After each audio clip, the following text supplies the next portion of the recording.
ఏ పూజ చేయాలన్నా తొలి పూజ ఆ గణనాయకుడికే చేస్తాం. ఆ ప్రాముఖ్యత ఏంటి? ఆదౌ పూజ్యో గణాధిపా అని మనకి పెద్దలు చెప్తారు. మొట్టమొదట గణపతినే నువ్వు పూజించు అనే విషయాన్ని మనకి తెలియపరుస్తారు. ఎందుకయ్యా అంటే మనం కాదు, పార్వతీ పరమేశ్వరుల పుత్రుడు గణపతి అని కదా మనం అనుకుండేది. పార్వతీ పరమేశ్వరులు కూడా వాళ్ళ కళ్యాణము జరిగేటప్పుడు గణపతి పూజ చేసుకొనే వివాహం చేసుకున్నారు. ఎందుకు అంటే మనకి మూలాధార చక్రము అనేది ఒకటి ఉంది. అక్కడ పార్వతీ పరమేశ్వరులకు కూడా ఆ మూలాధారం ఉంది.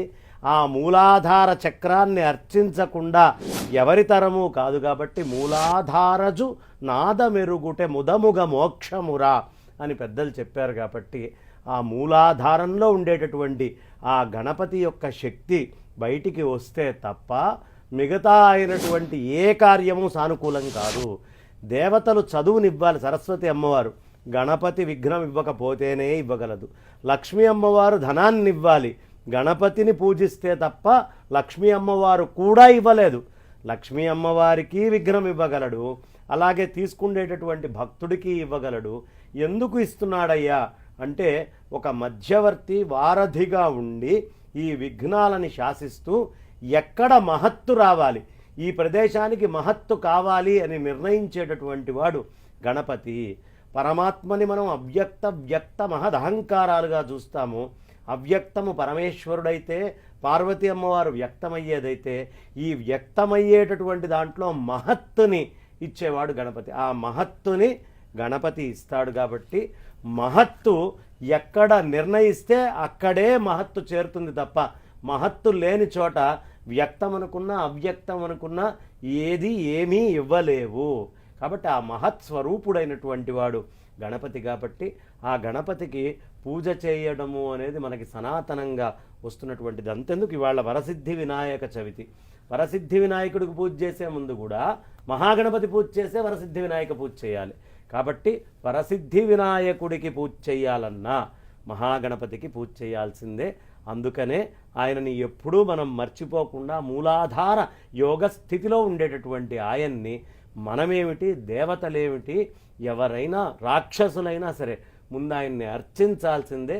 అర్చించకపోతే రావణాసురుడు ఆయన పూర్తిగా ఆత్మలింగాన్ని గోకర్ణం దగ్గర వదిలిపెట్టేసేయాల్సి వచ్చింది. అలాగే కావేరీ నదిని అగస్త్యుల వారు కోల్పోవాల్సి వచ్చింది. అదేవిధంగా విభీషణుడు ఆయన తీసుకెళ్లేటటువంటి విమానాన్ని శ్రీరంగం దగ్గరే వదిలిపెట్టాల్సి వచ్చింది. త్రిపురాసుర సంహారానికి వెళ్ళేటప్పుడు పరమేశ్వరుడు గణపతి పూజ చెయ్యలేదు.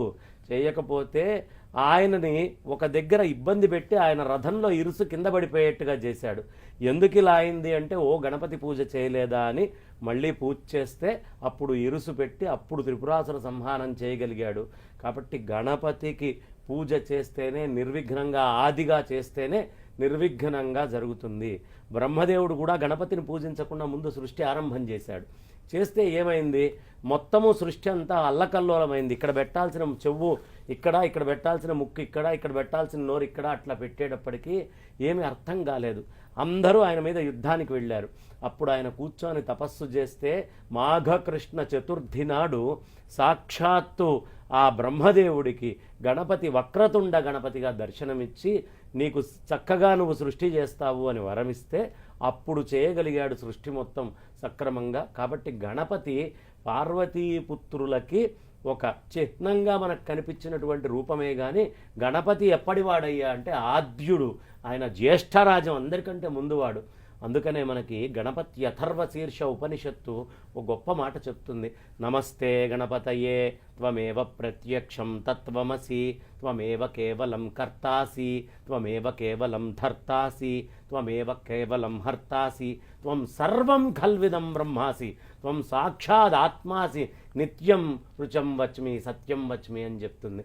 ఏమిటయ్యా అంటే నువ్వే బ్రహ్మ, నువ్వే విష్ణువు, నువ్వే మహేశ్వరుడివి, నువ్వు అంతెందుకయ్యా సర్వవ్యాపకమైనటువంటి పరమాత్మవి నువ్వు అని చెప్పారు.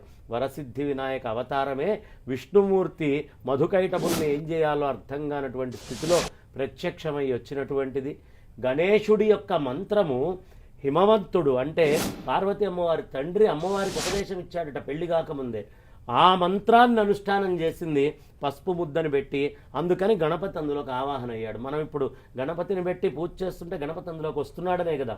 అదే విధానంగా ఆ మంత్రంతో పార్వతీ అమ్మవారు చేస్తే సర్వవ్యాపక పరమాత్మ స్థితిగా ఉన్నటువంటి, అంతటా నిండి ఉండేటటువంటి ఆ అవ్యక్త స్థితిలో ఉన్న పరమాత్మ మహత్తుగా ఆవిడ ప్రార్థన మేరకు మళ్ళీ ఇక్కడ ఉద్భవించాడు.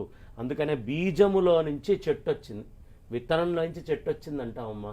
కానీ విత్తనములో చెట్టు ఉందా అంటే, విత్తనంలో చెట్టు ఉంది అన్నామంటే చూపించు అంటారు.